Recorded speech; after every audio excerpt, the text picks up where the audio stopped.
Hey folks, welcome to this demo about a simple test project I did about the Euler method to solve linear differential equation. That's just something I've been doing at university, so I just wanted to put in practice, and I thought it was fairly simple to do. The Euler method is really simple, so I wanted to do it myself, right? So you can see here that in order to solve a differential equation, in this way, you need to generate a field, and then you use this field to solve your solution. So first of all, let me quickly explain what a differential equation is. Differential equation is an equation which involves a derivative, right? So in order to find the actual solution, you need to integrate those derivatives, and then you find your variable, right? A solution for your variable. Now, there are different ways to solve differential equation. It depends on what you're doing. There are several analytic solutions for that,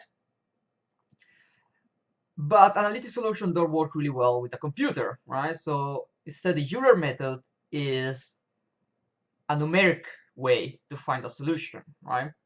And how it works exactly. So your equation that you're trying to solve, right, is a derivative, right? So is a derivative of the solution, because we said that in order to solve it, you basically need to integrate, right? So if the solution is what you integrate, if you derive, you get the equation you started from. That's actually a way to check your solution is correct, right? So the equation we have represent how our function varies, the gradient of our function, right? At which speed it increase or decrease, right? And again, this is not a lesson on differential equation or derivative integration, so I expect you to have some knowledge about that. I'm just trying to explain how this exact method works, right? So at any point, we can query the function, the derivative, and know at that point how fast our solution is increasing or decreasing, right? So we can approximate that, so we can make a step forward by using that gradient that we know, right? And as you can guess, the smaller the step, the more accurate is our solution, or if the step is too big, our solution might actually diverge and go wild, right? Now, when you solve a differential equation, you don't get one solution, right? You get a family of solutions because you get a constant, right? And which can assume any value. So basically, the solution of the differential equation can pass through any of those paths that the field generates. So this is one, the blue is another solution. So in order to find a specific solution, you need to have an initial condition, right? That you set. So that's why it's also known as initial value problem. In this case, the green one, as a condition, I said it needs to pass through the point 0, -1. The blue passed through the point 0, 0. And the yellow-orange one, it passed through the point 0, 1. So by constraining the solution, giving a constraint to the solution, you get a specific solution, meaning you can find a specific value for the constant in order to respect your condition. So for the numeric method, the first thing is to have a field, right?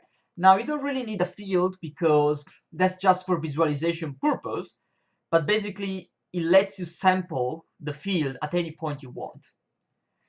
So let's see in the case of the green one, right? You start at point 0, 1 because that's your condition, and then you say, okay, I move on the x by a small amount. What is the gradient on that small?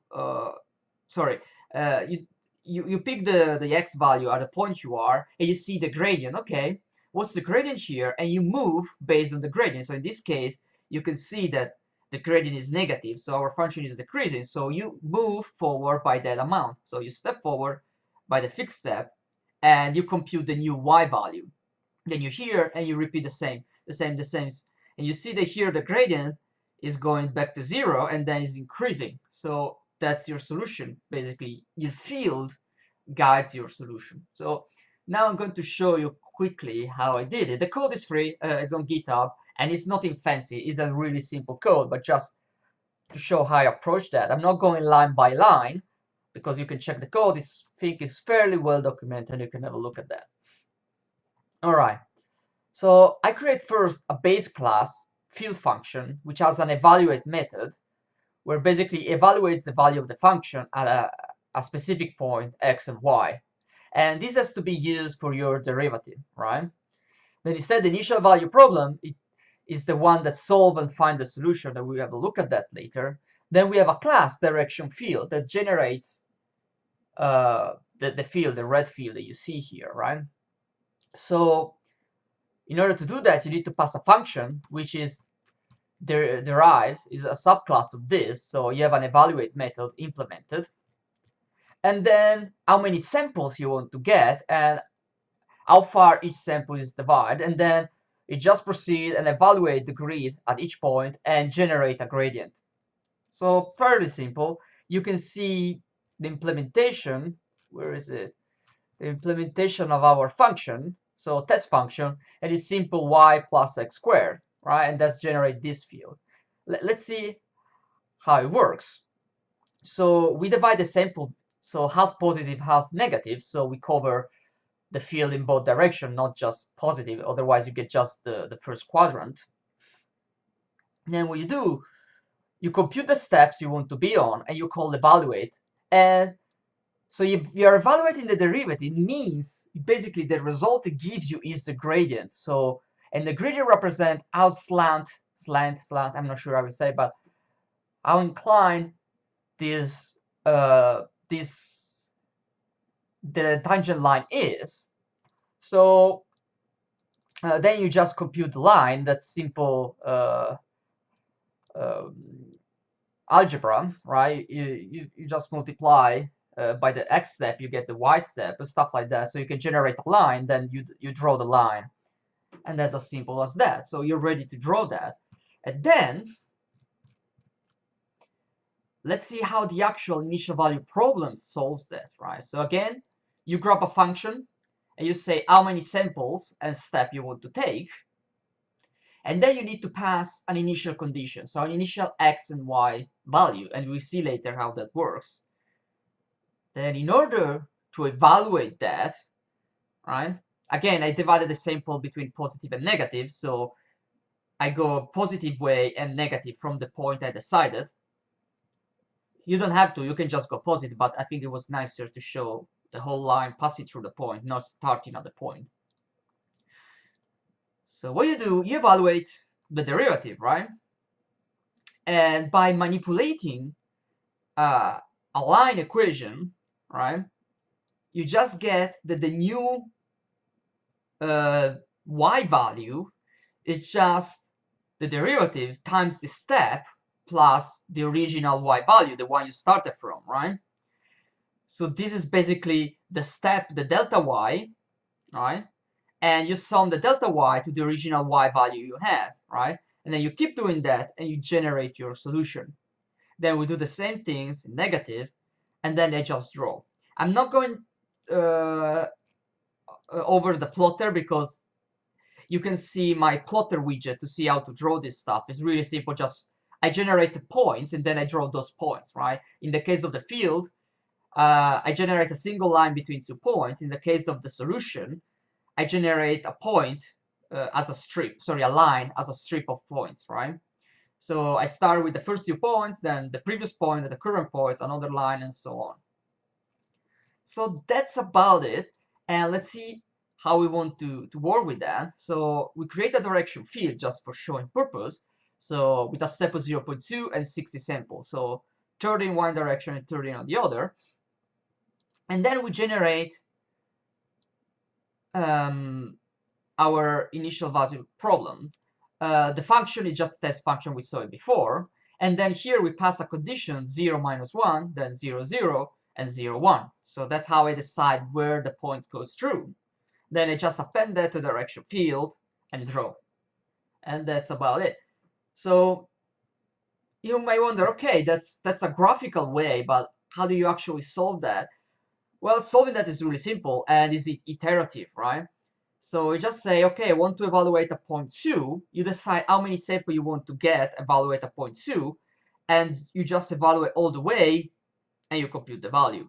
So you can clearly see the farther you are, the more step is going to require, and how fine is your step. It will decide how accurate your solution is.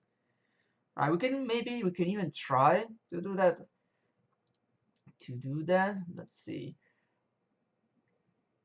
So let's make that full screen.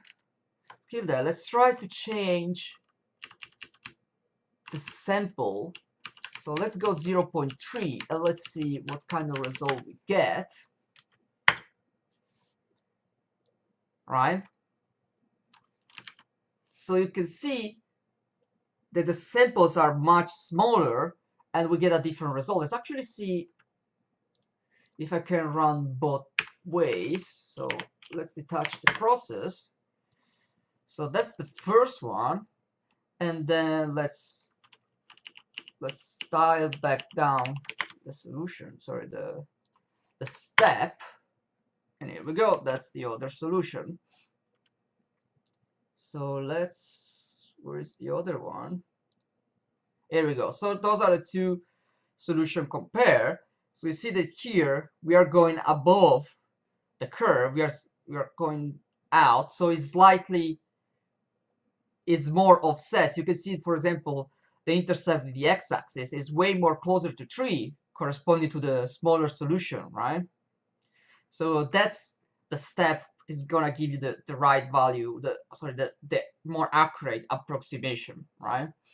And if we decrease that even more, we can probably get the function to degenerate and actually give it the wrong solution, because you just get altogether the wrong path. So here we're still fairly good. Let's increase that even more. Oops, no, I want to go. Let's do 1. Let's do 1. And let's do 1. Let's bring that to 6. Just to have the same. That's a pretty big step. And here we go. So you see that we're getting like complete freaked out values, right? Here we don't have a curve anymore. We're just completely flat, right? And all these kind of things. So that's how you're to see here we are overshooting a lot more and stuff like that. So that's how the Euler method works. I hope it's helpful. Again, it's nothing fancy, just a simple demo, a simple test I did. You will see that I don't even cover the full view with the field, but just a specific size, just to keep stuff simple. Anyway, the link to the code is in the description. Hope it was helpful. Have a nice day.